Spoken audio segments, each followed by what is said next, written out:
기도하시겠습니다. 항상 기뻐하라, 쉬지 말고 기도하라, 범사에 감사하라. 이는 그리스도 예수 안에서 너희를 향하신 하나님의 뜻이니라. 아멘. 찬양받기에 합당하신 주님, 오늘도 주님을 찬양하기 위해 이 예배에 나왔습니다. 이 예배가 온전히 주님의 이름만 높여지는 예배가 되길 기도합니다. 주님, 이번 한 주도 우리의 일상에서 함께 동행해 주셔서 감사합니다. 주님을 통해 우리 삶에 남아있는 연약한 모습들이 조금씩 회복되어지고 모든 선택의 순간 속에서도 주님이 최우선이 되는 삶을 살기 원합니다. 우리의 모습을 통해 가족이 변하고 이웃이 변하고 세상이 변하는 경험을 하기 원합니다. 우리의 삶을 이전과 같이 이끌어 주시길 기도합니다. 주님, 영유아부 여름 성경학교를 잘 마치게 해주셔서 감사합니다. 앞으로 남은 유초등부 성경학교와 청소년부 수련회도 좋은 날씨 가운데 진행되어지고 안전하게 잘 마무리되길 기도합니다. 모든 선생님들과 아이들을 축복하여 주시고 아이들이 험한 세상 속에서 올바른 가치관을 갖고 자랄 수 있도록 동행해 주시길 기도합니다. 다음 스텝을 준비하시는 이민우 목사님과 이정민 목사님을 위해 기도합니다. 복음을 전하기 위해 새로운 곳으로 이동하시는 두 분을 축복하여 주시고 두 분을 통해 많은 이들이 주님을 알고 변화되어지길 기도합니다. 특별히 오늘 말씀을 전해주시는 이정민 목사님을 축복하여 주시고 목사님의 말씀을 통해 예배 후에 우리의 삶을 고민하는 시간이 되길 기도합니다. 우리 주 예수 그리스도의 이름으로 기도드렸습니다. 아멘.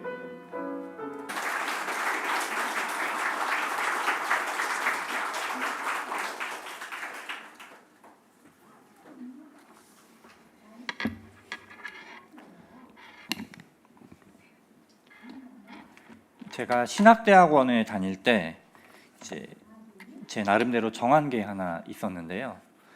사역지에 이제 처음 부임하면, 그리고 어떤 사역지에서 이제 사임을 하게 되면 처음 할 설교와 마지막 할 설교를 이 본문으로 하겠다라는 걸 제가 정해 놓은 적이 있었습니다. 그래서 이제 전에 교육전도사로 섬기던 교회에서도 이제 그렇게 했었고요. 이제 다드림에서는 제가 이제 주로 금요기도회 설교를 많이 했었는데, 지난 이제 6월 30일에 이번이 내가 이제 마지막 설교가 되겠구나라고 생각이 들어서 이제 그 본문으로 설교를 했습니다.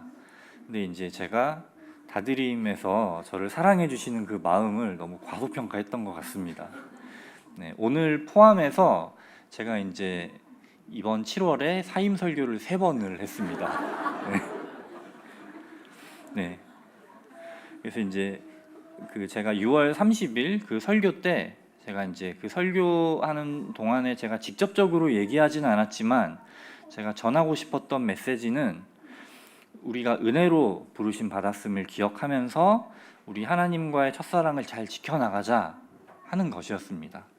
그리고 이제 오늘 설교도 그 결론을 미리 말씀드리면은 저번과 똑같이 하나님과의 첫사랑을 잘 지키면서 신앙생활 하다가 우리 더 성숙한 모습으로 다시 만나요 입니다. 네. 요한계시록을 제가 이제 들고 왔는데요. 이 요한계시록 하면은 제가 가장 먼저 떠오르는 것은 그 지하철에서 이상한 말 하시는 이제 그 아저씨 아주머니들입니다. 뭐 666 짐승의 표를 받지 마세요, 막 이런 거 많이 들어보셨을 겁니다. 그리고 이제 신천지에서는 뭐 구원받을 사람이 14만 4천 명이다 라고 하는데 그 신도가 14만 4천 명이 넘었대요. 그래가지고 이제 그 안에서 14만 4천 명을 추리려고 자기들 안에서 끊임없는 경쟁을 하고 있다고 들었습니다. 네, 이런 식으로 그러니까 요한계시록이 참 어렵기도 하고, 그래서 이런 사이비나 이단에서 많이 이제 악용하는 것들을 볼 수가 있습니다. 그런데 이 요한계시록은 그렇게 무서운 책이 원래 아니고요. 이 사도 요한이 주후 90년 정도 되면요, 다른 뭐 베드로나 바울 같은 사도들은 다 순교한 뒤였습니다. 그 사도 중에서는 이제 요한 한 명 딱 남았는데요. 이 요한이 당시 이제 로마 제국의 극심한 박해를 받고 있던 그 초대 교회들에 보내는 편지입니다. 하나님께서 요한에게 직접 계시를 내려주신 것이 있었고, 내가 이런 계시를 받았다라고 이제 전하는 거죠. 그리고 사도 요한이 이 편지를 통해서 이야기하고 싶었던 거는 그런 막 불지옥 막 이런 게 아닙니다. 사람이 만든 로마 제국은 모두 무너지고 하나님의 나라만이 영원히 설 것이다. 그러니까 그때까지 우리 박해를 잘 견뎌봐요. 화이팅! 이게 요한계시록의 메시지입니다. 그런데 이렇게 로마 제국이 무너질 거예요 라고 대놓고 쓰면은 이 편지가 또 로마의 또 다른 박해를 가져올 그런 계기가 될 겁니다. 그래서 여러 상징적인 언어를 쓴 게 그래서입니다. 그러니까 뭐 666, 14만 4천 명 이런 거 성도들이 보면 이게 무슨 말인지 알아요. 근데 로마 군인들은 딱 보면 이게 무슨 말이지 하고 이제 넘어갈 그런 상징적인 언어를 많이 쓴 거죠. 하나만 말씀드리면 14만 4천 명이요. 그 의미하는 게 뭐냐면은 구약의 12지파 곱하기 신약의 12제자 곱하기 완전수 1000 이게 14만 4천 명입니다. 이게 의미하는 게 진짜 딱 그 물리적인 14만 4천 명이 아니라 구약 시대 때 그리고 신약 시대 때 하나님과 예수 그리스도를 믿은 모든 사람, 이 사람들이 구원을 받을 것이다 라는 것을 보여주는 게 이 14만 4천 명인 것이죠. 오늘 우리가 읽은 본문을 포함해서 이 요한계시록 2장과 3장은 지금의 그 튀르키예, 터키 서부 지역에 있었던 7교회들에게 이제 보내는 위로와 책망과 격려의 편지입니다. 그 중에서도 오늘 이제 저희가 읽은 본문이 서머나 교회와 빌라델비아 교회에 보내는 편지인데 이 두 교회는 책망을 받은 게 없어요. 책망을 받은 게 없고 이제 위로와 격려만 받았습니다. 그리고 이제 제가 이 본문을 선택한 이유 중에 하나가 다드림 교회가 하나님으로부터 이렇게 책망받지 않고 위로와 격려만 받는 교회가 되었으면 좋겠다라는 마음이기도 합니다. 나머지 5교회들은 다 이제 책망의 말을 들었는데 그 가장 큰 교회가 에베소 교회였습니다. 이 에베소 교회는 너희가 처음 사랑을 버렸다라고 해서 책망을 받았고요. 버가모 교회와 두아디라 교회는 너희가 거짓된 가르침 행하는 사람들을 받아들였다. 그리고 사대 교회와 라오디게아 교회는 너희가 믿음에 합당한 삶을 살지 못하고 있다라고 책망을 받았습니다. 그런데 우리가 한 가지 기억할 것은요, 이 7개의 교회 모두가 극심한 박해를 견뎌내고 있었던 상황이었다라는 점입니다. 이 박해가 어느 정도였냐면 수많은 성도들이 순교를 하고 있었습니다. 목숨이 왔다 갔다 하는 상황이었다라는 거죠. 그래서 이제 이런 교회들에서 많은 사람들이 배교를 하고 신앙을 버리는데 그 이유가 다른 거창한 게 아니에요. 살고 싶어서 한 겁니다. 하나님과의 첫사랑을 버리고 이 신앙에서 이탈하면, 그리고 일반 유대인들이 믿던 그 거짓 가르침, 율법을 행하면 구원을 받는다, 할례를 행하면 구원을 받는다, 이런 것을 받아들이면 내가 살 수 있을까? 라고 해서 이 사람들이 이제 신앙에서 이탈한 겁니다. 사도 요한도 그 상황들을 보면서 얼마나 안타까웠겠어요. 그런데 사도 요한은 분명히 알고 있었죠. 그 길이 지금 당장은 목숨을 부지하는 길인 것처럼 보이지만 결국에는 그들을 영원한 멸망과 사망의 길로 이끌 뿐이다 라는 것을 사도 요한은 너무나 잘 알고 있었습니다. 그래서 지금 너무나 힘들지만 우리가 신앙을 잘 지켜 나가보자, 이렇게 사도 요한은 책망하는 중에서도 그 책망에 애정을 담아서, 안타까운 마음을 담아서 책망을 하고 있는 겁니다. 그래서 겉보기에는 책망이지만 그 속 내용은 애정과 격려라고 할 수가 있는 거죠. 그리고 이 5교회들이 했던 그 책망의 핵심 메시지는 하나님과의 첫사랑을 잘 지켜나가자라고 할 수가 있겠습니다. 제가 기독교 문화유산 해설사를 하면서 전국에 있는 100년 넘은 교회들을 정말 많이 돌아다녔습니다. 정말 많이 돌아다녔고 광주광역시에 있는 제 고향 교회 역시 120년 전에 선교사님들이 세우신 교회였습니다. 그런데 제가 돌아다니다 보니까요, 이렇게 역사가 오래된 교회들 중에서 조금 불미스러운 일이 이제 있는 게 있었는데요. 이른바 역사 논쟁이라는 게 막 벌어지고 있더라고요. 제 고향 교회도 이런 역사 논쟁에 휘말렸는데, 이게 뭐냐면요, 우리 교회가 예를 들면 뭐 공릉동 아니면 뭐 광주광역시에서 첫 번째 교회다, 이런 거 가지고 싸우는 거예요. 근데 선교사들이 사실 그 뭐 어느 교회가 어느 지역에서 첫 번째 교회다 이런 거에 사실 관심이 없었기 때문에, 그들의 관심은 복음을 전하는 거였기 때문에 이거 기록이 명확하지 않습니다. 그 명확하지 않게 남겨놓은 기록 가지고 막 싸우는 거예요. 그래서 이제 어떤 교회는 그 100주년 기념 행사한 다음에 7년 뒤에 110주년 행사를 하더라고요. 그 역사를 이렇게 땡겨가지고, 네, 뭐 그 벤자민 버튼의 시간이 거꾸로 가는 것도 아니고, 네. 그리고 이제 제 고향 교회도 거기에 휘말려가지고 그 지역 사회에서 가장 오래된 대표적인 교회들끼리 서로 싸우면서 원수지간이 되는 거예요. 그래가지고 정말 고구마를 먹은 것처럼 이렇게 답답했습니다, 저도 보면서. 근데 이제 그 지역 내려가서 이제 어떤 분께 정말 사이다 같은 얘기를 제가 들었는데, 이런 말씀을 하시더라고요. 우리는 원조집이 아니라 맛집에 갑니다 라고 말씀하시더라고요.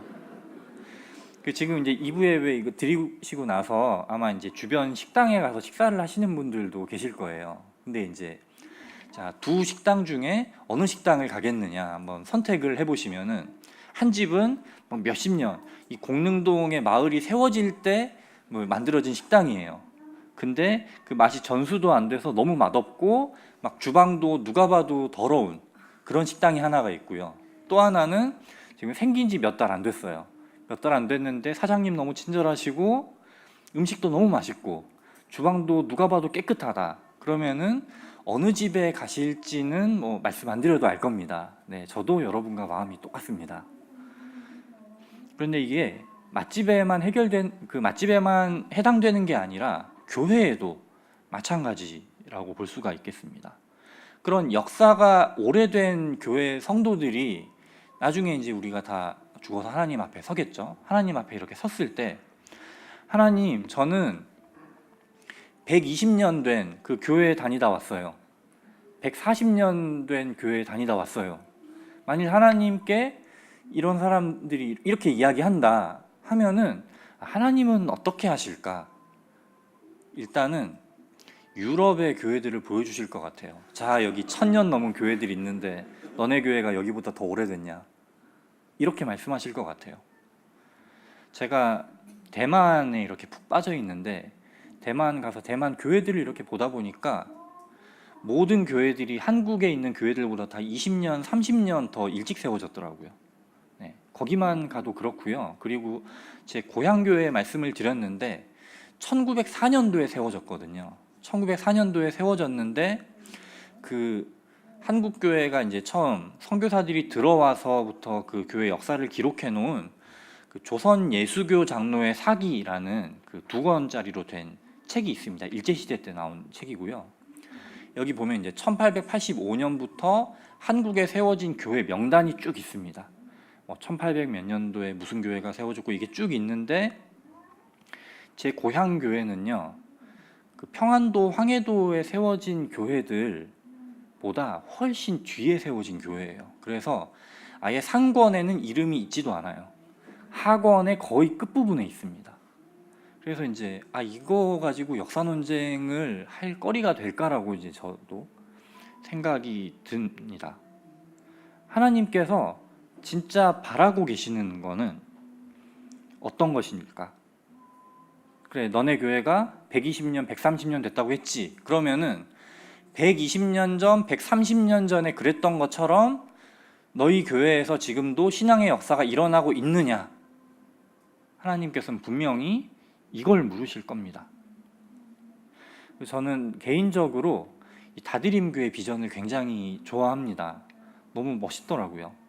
삶을 변화시키고 세상을 섬기는 교회가 비전이잖아요. 특히 제가 이제 선교부를 맡으면서 이제 해외 선교팀, 나눔팀, 사회 선교팀 이렇게 맡으면서요. 이제 지역 사회와 한국 사회 안에서 이 교회가 어떤 역할을 해야 될까?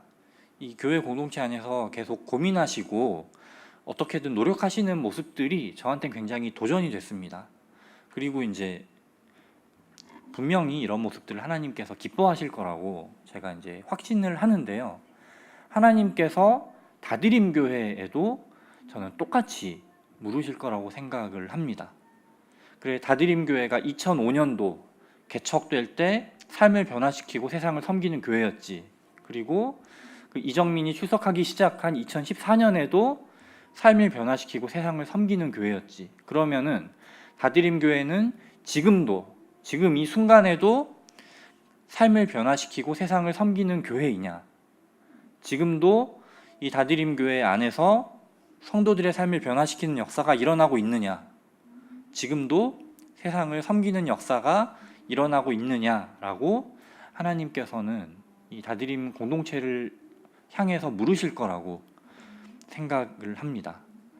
제가 앞에서 이제 평안도와 황해도에 세워졌던 교회들을 말씀을 드렸잖아요.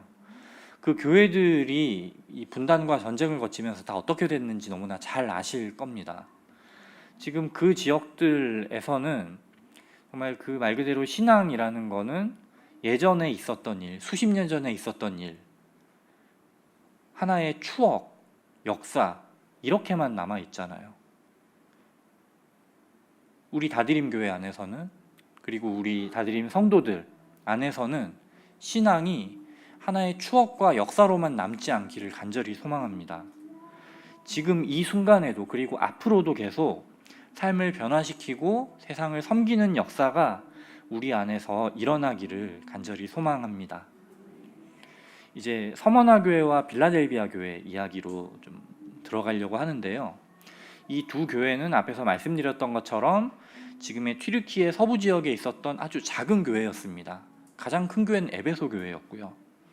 그리고 이 교회들도 다른 교회들처럼 굉장히 심한 박해를 받고 있었습니다. 그리고 이 요한계시록 2장과 3장은 예수 그리스도께서 사도 요한을 통해서 이 교회들에게 직접 말씀하시는 메시지입니다. 일단 계시록 2장 9절을 같이 읽어보도록 하겠습니다. 함께 읽겠습니다. 내가 내 환난과 궁핍을 알거니와 실상은 내가 부요한 자니라. 자칭 유대인이라 하는 자들의 비방도 알거니와 실상은 유대인이 아니요 사탄의 회당이라. 아멘. 여기서 서머나 교회가 자칭 유대인이라 하는 자들로부터 비방을 당하고 있다라고 이제 말씀하고 있습니다. 주 70년에 유대인들이 독립전쟁을 벌였다가 예루살렘 함락으로 모든 게 끝납니다. 이때 성전이 예수님께서 예언하셨던 것처럼 돌 위에 돌 하나도 남지 않고 다 무너져 내리는데요. 우리가 벽돌 건물을 쌓을 때 보통 벽돌 위에다가 뭐 시멘트 같은 거 바르고 그 다음 벽돌을 올리잖아요. 이런 것처럼 당시에 그 헤롯 성전은 벽돌을 올리고 그 위에 금을 녹여서 바른 다음에 그 다음 벽돌을 올렸습니다. 그래서 그 금을 캐내려고 군인들이 벽돌을 다 무너뜨렸어요. 그래서 돌 위에 돌 하나도 남지 않는다는 예언이 성취가 된 거죠. 그 후에 정말 모든 게 다 무너졌잖아요. 다 무너져서 유대인들이 내부 결속을 다지기 위해서 지금 현실 정치에서도 많이 하는 수법이죠. 공공의 적을 만듭니다. 그게 바로 그리스도인들이었어요. 이때부터, 그러니까 이전까지 그리스도인들은 로마 제국으로부터만 박해를 받고 있었는데 이제부터는 로마 제국과 유대인들로부터 이중으로 박해를 받게 됩니다. 이중으로 박해를 받는데 특히 이 서머나 교회는 경제적인 어려움에, 이 박해로 인해서 경제적인 어려움에 굉장히 많이 빠지게 되었습니다. 그런데 예수 그리스도께서는 분명하게 말씀하십니다. 너희가 경제적으로는 어려워졌지만 고난을 이겨나가면서 영적으로는 부유한 상태가 되었다라고 말씀하십니다. 이 빌라델비아 교회 역시 유대인들로부터 똑같은 박해를 받고 있었는데요. 3장 9절 말씀을 같이 읽어보겠습니다. 함께 읽겠습니다. 보라, 사탄의 회당 곧 자칭 유대인이라 하나 그렇지 아니하고 거짓말하는 자들 중에서 몇을 내게 주어 그들로 와서 내 발 앞에 절하게 하고 내가 너를 사랑하는 줄을 알게 하리라. 아멘.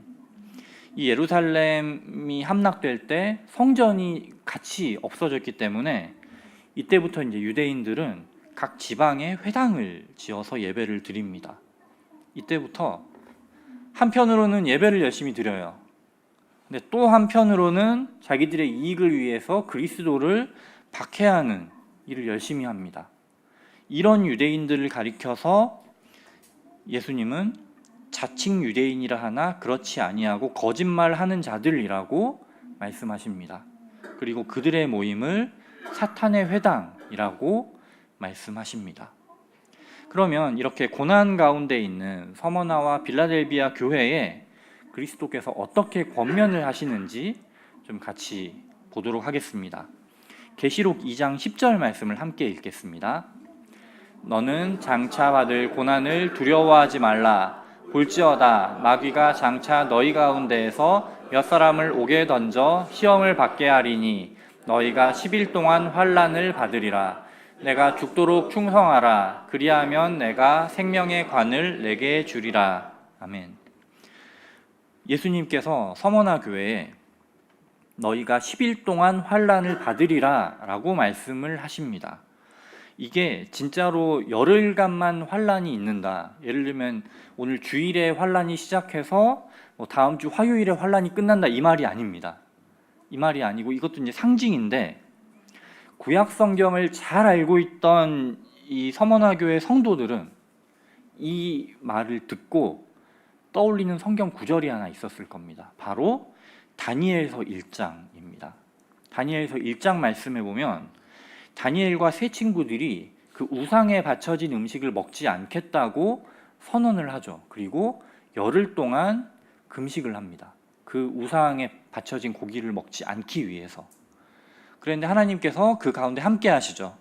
함께 하셔서 그 고기를 먹고 지냈던 그 사람들보다 얼굴에 더 윤기가 나고 더 건강한 몸 상태가 되도록 하나님께서 인도하십니다. 이렇게 다니엘과 세 친구들 가운데 함께 하신 하나님께서 이제 서머나 교회 성도들 가운데에도 동일하게 함께 하시면서 그들을 지키시고 구원하실 거다라는 것을 너희가 10일 동안 환난을 받으리라 라는 말씀을 통해서 이 성도들은 확신하게 되었을 겁니다. 그리고 예수 그리스도께서는 이들에게 내가 죽도록 충성하라 라고 또 말씀을 하고 계시죠. 근데 이미 서머나 교회 성도들은요, 죽도록 충성하고 있어요.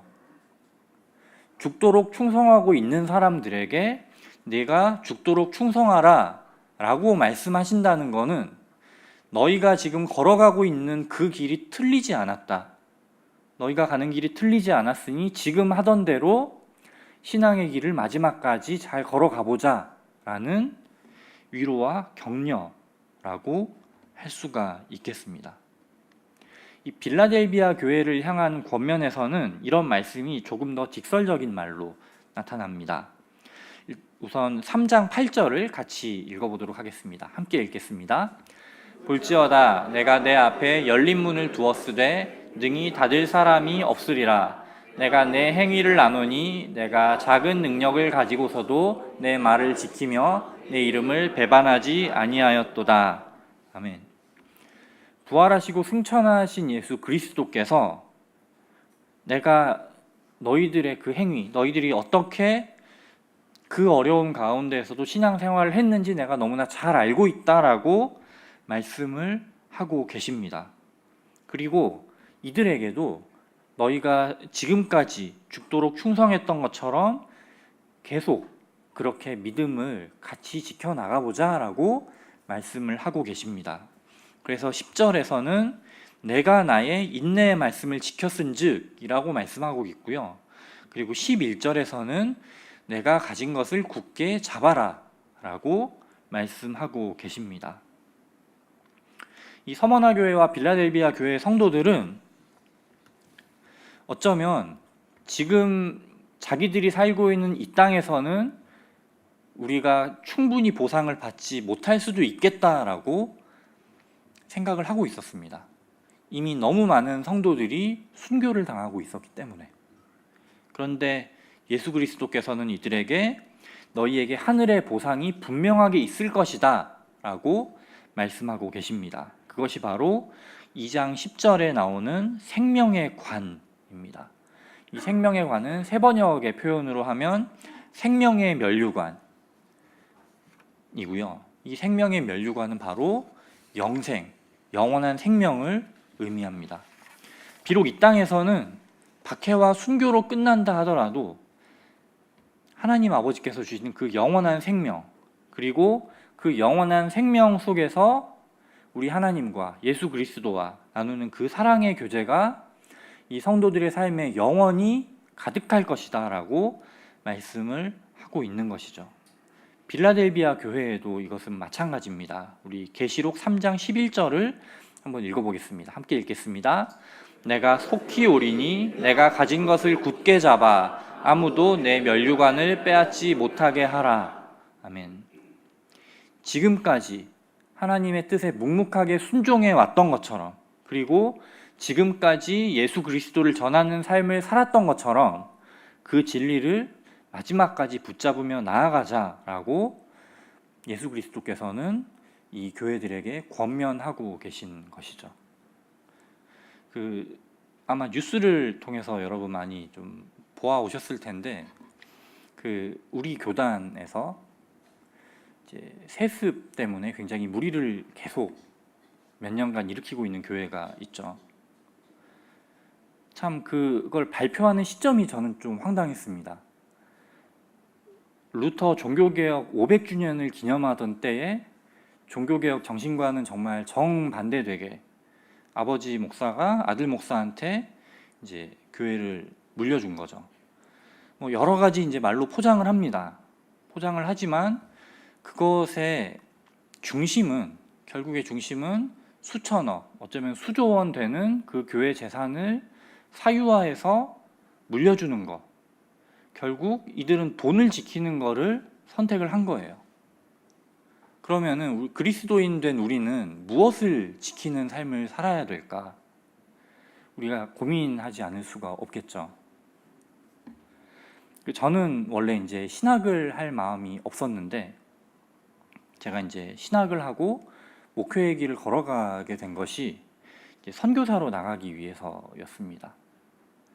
동유럽의 슬로바키아라는 나라에 제가 이제 선교사로 나가기 위해서 10년간 마음을 품고 5년간 준비를 했어요. 그런데 이게 그 신학교를 졸업한 직후에 모든 것이 이제 백지화되는 아픔을 겪었습니다.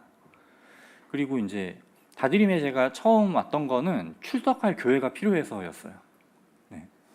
출석할 교회가 필요해서 왔는데 이곳에서 이제 다시 사역을 하게 해주시고, 그리고 목사 안수까지 받게 해주시고, 이랬던 모든 과정에 대해서 참 지금도 제가 교회에 참 감사하는 마음을 가지고 있습니다. 그리고 이제 8년 9개월 동안, 햇수로는 10년이고, 그런 세월 동안 이제 또 여러분과 함께 할 수 있어서 제가 너무 감사한 마음을 많이 가지고 있는데요. 이 동유럽 선교를 제가 꿈꾸었을 때 제가 이제 여러 현지 목사님들을 만난 적이 있습니다.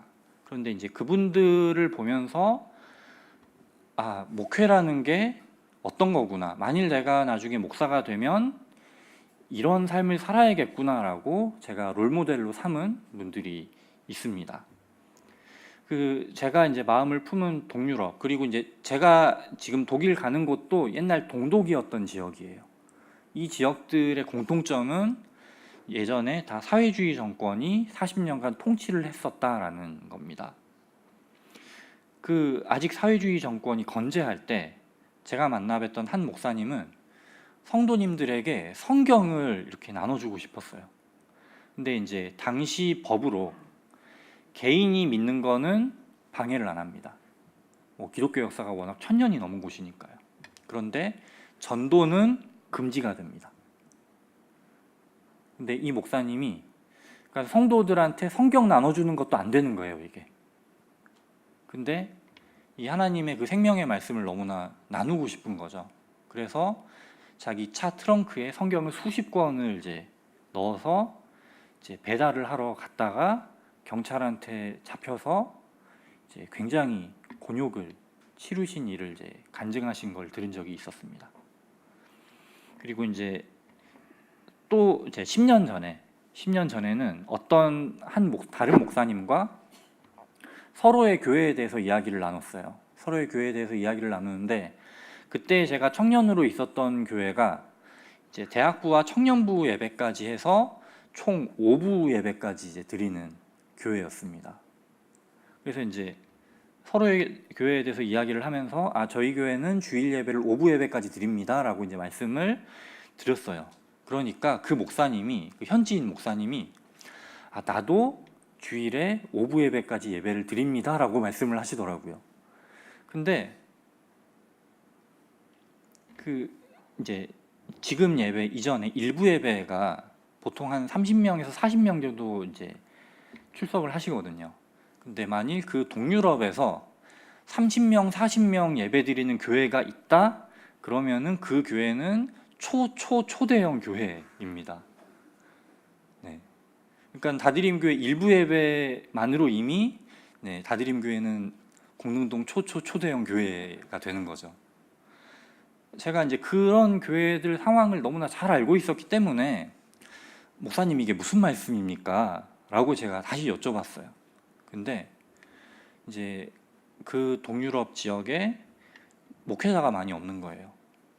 지금 동유럽뿐만 아니라 그 유럽 신학교들을 거의 다 한국인 신학생들이 먹여 살리고 있는 실정이거든요. 그래서 교회는 많은데 목사님이 없는 교회들이 상당히 많이 있습니다. 그래서 이 목사님이 본인이 목회하시는 교회 말고도 주변에 목사님 없는 교회 4군데에 가셔서 이제 주일에 예배를 인도하시고 잠깐이나마 그분들과 교제를 나누면서 그분들을 돌보시는 사역을 하신 거죠.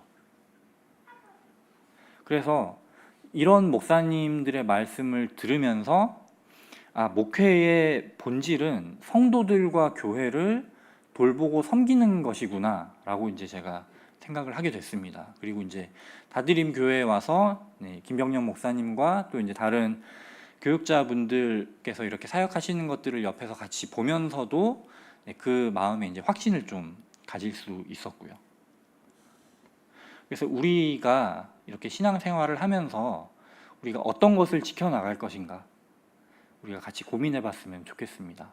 우리가 돈 아니면 우리에게 주어지는 힘과 권력 이런 것들을 지켜나갈 것인가 아니면은 정말 성도들과 이 교회 공동체가 정말 그리스도를 더 닮아가도록 하나님의 그 역사가 일어날 수 있도록 돌보고 섬기는 것이 우리가 해야 될 것인가. 그 정답이 어떤 건지는 아마 우리 모두가 잘 알고 계실 겁니다. 이 하나님께서 다드림교회 참 좋은 성도들을 불러 모아주셨다라고 이제 제가 참 많이 보고 느껴왔습니다. 그리고 이제 우리 교회에 참 아름다운 신앙의 전통도 많이 주신 것 같아요. 그래서 그 지역사회 안에서 그 선한 영향력을 끼치기 위해서 애쓰는 모습 앞에서 말씀드렸고요. 그리고 또 제가 해외 선교팀을 섬기면서 이슬람 지역 선교사님들을 돌보는 모습들을 보면서 이건 한국 교회가 좀 본받아야 된다라고 생각을 많이 했습니다. 정말 그 이슬람 무슬림들한테 전도하고 그곳에서 눈에 보이는 열매를 맺는 게 참 너무 어려운 일이잖아요. 그러니까 10년, 20년 사역하셔도 정말 예수님을 믿는 사람이 손에 꼽을 만큼 나오는 그곳에 성도 몇 명이 영접했는지 보고해라. 교회 건물 세우는지 보고해라. 이렇게 하지 않고 정말 그분들이 그 가운데에서 묵묵하게 사역하시면서 살아가실 수 있도록 정말 전폭적으로 지원해 주시는 그 모습이 저는 늘 제가 이제 담당자로 있으면서 도전이 되어 왔습니다.